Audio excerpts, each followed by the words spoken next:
Hello అండి, welcome back to our channel Banu recipes వీడియోలో ఎంతో సింపుల్ అండ్ టేస్టీగా తోటకూర ఫ్రైని ఎలా ప్రిపేర్ చేసుకోవాలో చూపిస్తున్నా. ఈ మెథడ్లో ట్రై చేయండి, చాలా టేస్టీగా ఉంటుంది. సో దీనికోసం స్టవ్ మీద ఒక ప్యాన్లో 2 టేబుల్ స్పూన్ల వరకు పల్లీలు వేసి లో ఫ్లేమ్లోనే వీటిని బాగా ఫ్రై చేసుకోండి.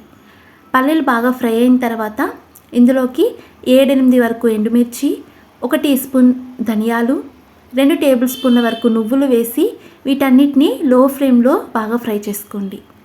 ఇలా లో ఫ్లేమ్లో బాగా ఫ్రై చేసుకున్న తర్వాత స్టవ్ ఆఫ్ చేసి ఇవి కంప్లీట్గా చల్లారనివ్వండి. కంప్లీట్గా చల్లారిన తర్వాత ఒక మిక్సీ జార్లోకి ఇవి ట్రాన్స్ఫర్ చేసుకుని అలాగే ఇందులోకి 2 టేబుల్ స్పూన్ల వరకు సన్నగా తరిగి పెట్టుకున్న ఎండు కొబ్బరి ముక్కలు, 5-6 వెల్లుల్లి వేసి మిక్సీకి మరీ ఫైన్గా కాకుండా కాస్త బరకగా బ్లెండ్ చేసుకోండి. ఈ విధంగా పౌడర్ అనేది కాస్త కోర్స్గానే ఉండాలి.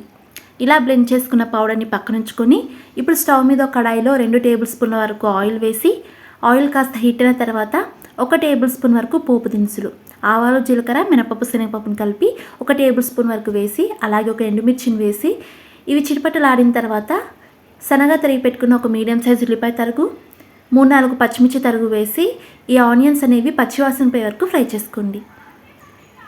ఇలా ఫ్రై చేసుకున్న తర్వాత ఇందులోకి 4 పెద్ద కట్టల తోటకూరని ఇలా బాగా వాష్ చేసుకుని సన్నగా కట్ చేసుకుని యాడ్ చేసుకోండి. ఇలా తోటకూర వేసిన తర్వాత అంతా కలిసేలా బాగా మిక్స్ చేసుకుని మూత పెట్టేసి మీడియం ఫ్లేమ్లోనే ఈ తోటకూరని బాగా మగ్గనివ్వండి.